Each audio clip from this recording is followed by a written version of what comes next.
Welcome back to my channel. I'm Katrin.pfitzenreiter. I'm a real estate agent here in Sarasota County, and today I'm going to talk about the real estate market trends for Sarasota County as of February 2024. I'm going to pull from some data. We're going to look at some charts. I will say this, that the market is shifting. It's what I call normalizing, but certainly the market isn't crashing like some people are saying. We're going to dive into specifics. We're going to look at single family homes and condos.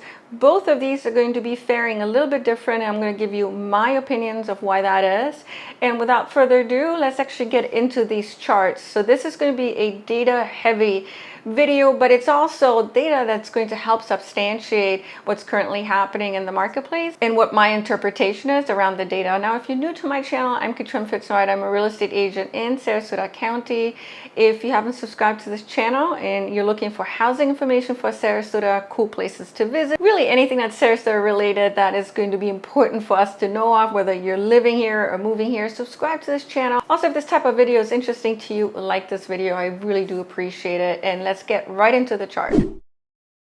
So I'm tapping into MarketQuest, which is Coldwell Banker's dashboard. It's pulling MLS data, and you won't have access to it. I do, because I am a real estate agent with Coldwell Banker. We're going to look at single family homes, and I have selected Sarasota County. I always say that I prefer looking at the median price because it's kind of the middle of the pack price. It's what on average you're going to be expecting to pay for a home here in Sarasota County. The average price can be heavily influenced by really expensive properties. Think properties that cost 10, 20, 30 million dollars, and the very affordable or very cheap ones, say 100,000, 150,000, but those are less common these days as an outlier. Looking at the average sales price for a single family home, it's $675,000, which is an increase from February of 2023, right? Where February of 2023, it was $623,000.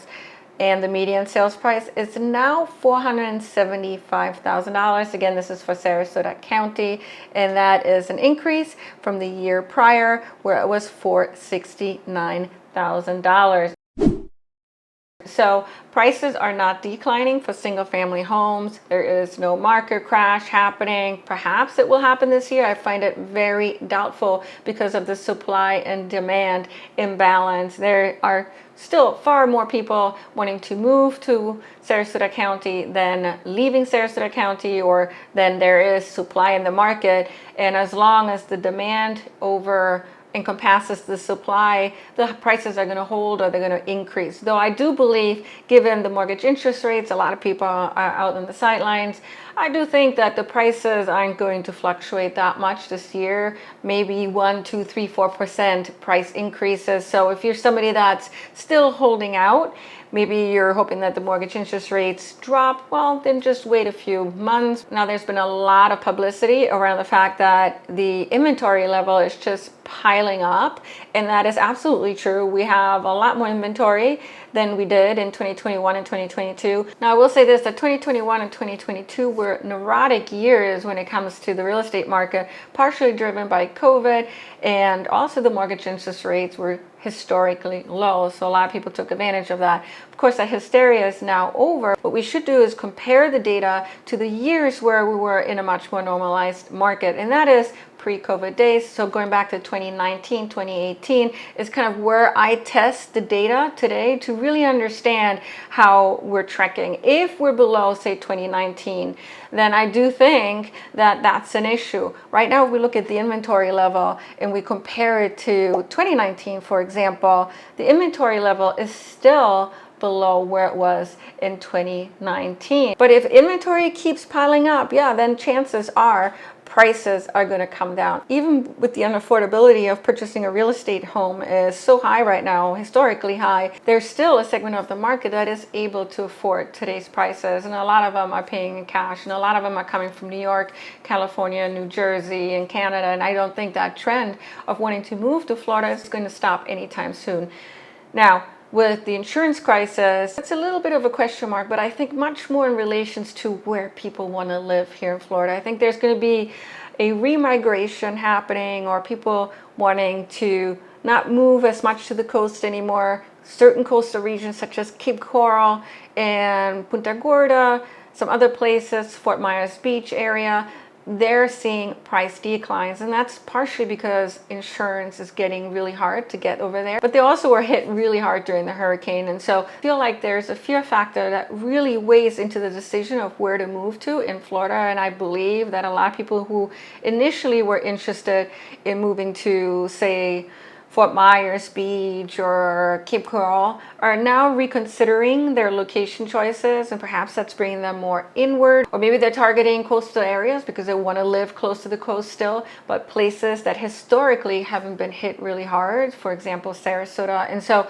that's one of the reasons, if we're looking at single family homes, prices are holding here. But I do think, again, that there's going to be some kind of a remigration happening. Certain places that have never been on people's wish list are probably going to become much more on their wish list, just because it's more optimum located. It's much easier to get homeowners insurance, more affordable there. Now, the story is going to be a little bit different when looking at condos in Sarasota County. When looking at condos, the prices are actually down versus same time last year. So let's look at the median sales price. Right now for February 2024, condos are at $395K, where same time last year, it was actually higher. It was $450,000. Same with the average sales price, $708,000 for this year. Same time last year, it was higher, $866,000. Now, it's important to note that prices actually shot up in December for condos. And perhaps buyers just bought condos earlier this year than normal, or extreme outliers were sold. So we're just going to have to watch this trend line. Condo living has been very popular, but you've probably noticed a lot of the headlines as it relates to the Surfside bill, which is what I want to get into now, which is really applicable to those condos that are 3 stories or higher and that are reaching the age of 30, or maybe they're even older than 30, or 25 years or older if the building's within 3 miles of the coast. They're required to doing these mandatory reserve studies, which in the past condo associations were able to waive those studies. Now they actually have to do them. And the Surfside bill was passed just a few years ago because of the building that collapsed in Miami in Surfside. The building wasn't very well taken care of, and apparently the condo association had waived requirements to make certain repairs. With the Surfside bill, which is also known as the Senate 4D, those requirements cannot be waived anymore. They have to go through these structural reserve studies, and the reserves have to get to a level in order to allow them to make structural upgrades to the building as required. But I do believe that condo living is still a good option for a lot of people. A lot of the condos that are closer to the shore are going to be older, but they're also in prime locations that a lot of people want to live in. What buyers are going to want to be aware of is just how well maintained a building has been, an older building. It's so important that a buyer that's interested in a specific condo, that they look at the financials, the reserve studies, understand how the building has been maintained over the last few decades, because that's going to give them a good indication of whether or not higher assessment fees and HOA fees are going to come down the pipeline. And so the opportunity for somebody who's looking at a condo that falls within the Surfside bill is to find the right condo, because many of the condos that are in very desirable neighborhoods in Sarasota, so think Siesta Key or Lido Key, many of these buildings are older. So you're just going to want to understand how to analyze the information, and in some cases it may actually even make sense to anticipate an assessment if you're investing into the building, knowing that if you were to buy a condo that is brand new in that same location, you may either not afford it, or you're going to be paying way more money. Just do your due diligence and get a buyer's agent as well that can help you kind of go through that information. This condo fee should also give those buyers and investors much more of an assurance that the building is being taken care of. Thanks so much for tuning in today. If you have any questions, feel free to always contact me. Now, if you're somebody looking to purchase or to sell in the Sarasota County region, consider me as your real estate agent of choice. I would love to team up with you. Call me, email me anytime. And thanks so much for watching.